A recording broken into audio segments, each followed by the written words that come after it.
अब शुरुआत करते हैं हम ट्रेड्स की। गुड आफ्टरनून आप सभी को। गाबा सर बताइए इस समय का आपका trade. Good afternoon to you. इस समय का जो ट्रेड है वो है टाटा टेक्नोलॉजी। ट्रेड कर रहा है 707 पर।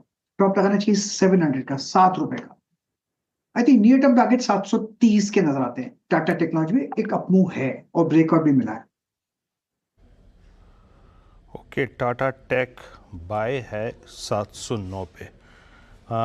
सोनी जी गुड आफ्टरनून, आपका ट्रेड। जी गुड आफ्टरनून एवरीवन। मेरा यहाँ पे बाय रिकमेंडेशन है ट्यूब इन्वेस्टमेंट्स। ट्यूब इन्वेस्टमेंट की मे फ्यूचर्स पे बाय कर सकते हैं। स्टॉप लॉस रखिए 2620 फ्यूचर्स पे, मे फ्यूचर्स पे। टारगेट यहाँ पे लग रहा है 2750 2780 लेवल्स टेस्ट हो सकता है। काफी स्ट्रॉन्ग यहाँ पे हम देखेंगे तो एक रिवर्सल नजर आया है। ऑप्शन चेन ब्रेकआउट भी आया है 2620 के ऊपर। और यहाँ पे कैश के लेवल्स पे अगर हम देखेंगे तो 20 डे ईएमए को क्रॉस किया है, उसके ऊपर सस्टेन कर रहा है। सो टुवर्ड्स 2750 2780 लेवल्स नजर आ सकता है। साइमल्टेनियसली अगर कोई चाहे तो 2700 कॉल ऑप्शन में मे सीरीज में भी पार्टिसिपेट कर सकते हैं। टुवर्ड्स 135 136 लेवल्स पे बाय कर सकते हैं। स्टॉप लॉस यहाँ पे रहेगा ₹90 का 90। पहला टारगेट है 180, उसके ऊपर सस्टेन करता है तो टुवर्ड्स 220 लेवल्स भी नजर आ सकते हैं।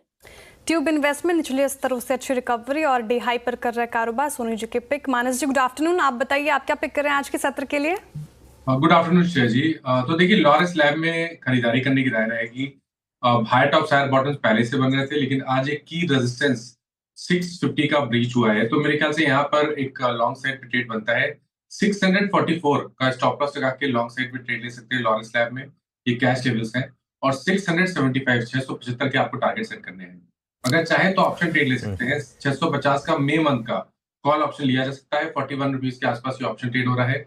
इसमें आपको 34 रुपीज का स्टॉप लॉस लगाना है और 55 रुपीज का टारगेट सेट करना है। ओके चलिए अब चलते हैं रचना जी के पास। रचना जी गुड आफ्टरनून, बताइए आपकी ट्रेड। जी गुड आफ्टरनून। मेरी ट्रेड रहेगी डीएलएफ के फ्यूचर्स में, जिसको हम लॉन्ग करेंगे। डीएलएफ के फ्यूचर 689 के करीब है। यहाँ पे हम 684 का ऐसे लगा के इसको अगर बाय करें तो इन अ डे और to this can show us levels of 700 and 705। Okay, DLF 688 पे रचना जी का बाय है। Jatin good afternoon. जतिन आपका ट्रेड। Good afternoon everyone. तो हमारा जो ट्रेड होगा वो सन फार्मा में होगा। एक रनअप के बाद 2 दिन से कंसोलिडेट कर रहा है। हम एक ब्रेकआउट एंटिसिपेट कर रहे हैं सन फार्मा में, तो करंट लेवल से लॉन्ग करने की सलाह रहेगी। स्टॉप लॉस रखना होगा 1720 का और ऊपर में टारगेट्स रहेंगे 1800। सन फार्मा खरीदारी की राय जतिन जी की तरफ से आती हुई। तो Tata tech, tube investment, Laurus lab, DLF futures की खरीदारी, साथ ही सन फार्मा, ये सारे स्टॉक्स को आप खरीद सकते हैं। अब चलते मयूरेश जी के पास। मयूरेश जी गुड आफ्टरनून।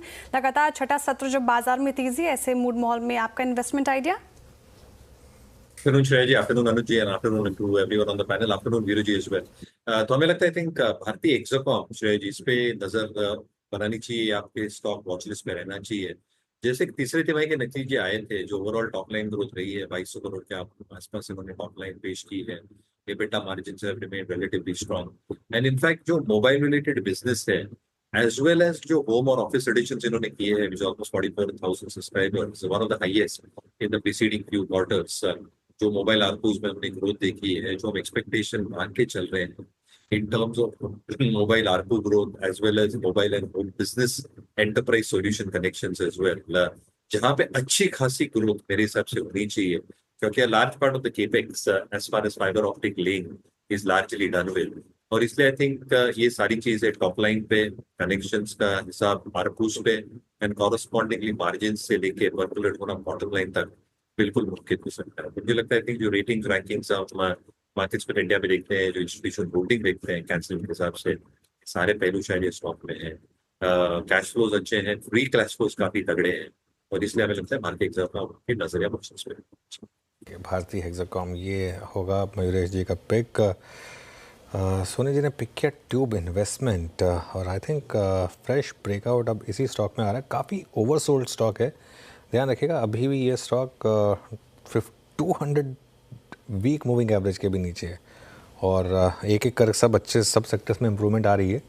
और ये स्टॉक गिरा था 4,800 से, 4,800 से गिर के 2,400 पर आया था और अभी तक कुछ ज़्यादा मूव आया नहीं था इसमें। शायद फर्स्ट इम्पॉर्टेंट रिवर्सल यहाँ पर ट्यूब इन्वेस्टमेंट में। इस पर ध्यान रखिएगा, not just as day trade but as potentially positional trade as well.